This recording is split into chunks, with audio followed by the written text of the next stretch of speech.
সবাই বলে সুন্দর জলপ্রপাত দেখতে হলে বিদেশের পাসপোর্ট দরকার, কিন্তু আপনি কি ভারতের নিজস্ব নায়াগ্রা দেখেছেন? এটি ছত্তিশগড়ের চিত্রকূট জলপ্রপাত, এক কথায় অবিশ্বাস্য। ভারতের হৃৎপিণ্ড ছত্তিশগড়, প্রাচীন আদিবাসী সংস্কৃতির আসল ঠিকানা। এখানে শতাধিক আদিবাসী জনগোষ্ঠী আজও প্রকৃতির সঙ্গে তাল মিলিয়ে জীবন কাটায়। জানেন কি বস্তার দশেরা বিশ্বের সবচেয়ে দীর্ঘ উৎসব? ৭৫ দিন ধরে। কোনো রাজার নয়, এখানে পূজিত হয় প্রকৃতি নিজেই। রহস্যের যেন শেষ নেই এখানে। সিরপুরের মন্দির, যার ইটের বয়স ১৫০০ বছরেরও বেশি। আর কুতুমশার গুহায় গেলে দেখবেন এমন মাছ যাদের কোনো চোখই নেই। প্রকৃতি এখানে নিজের নিয়মে অসম্ভবকে সম্ভব করেছে।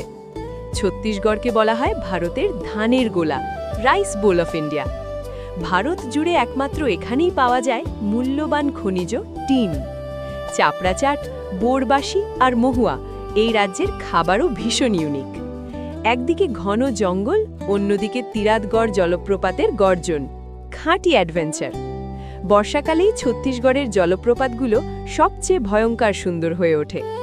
ভিড় নয়, খরচও কম, শান্তিতে প্রকৃতি উপভোগ করতে চাইলে এটা পারফেক্ট ডেস্টিনেশন।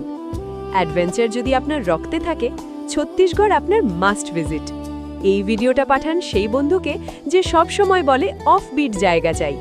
ছত্তিশগড়, যেখানে ভারত এখনও অপরিচিত অথচ অবিশ্বাস্য সুন্দর। আর এমন রহস্যময় ভারত দেখতে ফলো বা সাবস্ক্রাইব করতে ভুলবেন না।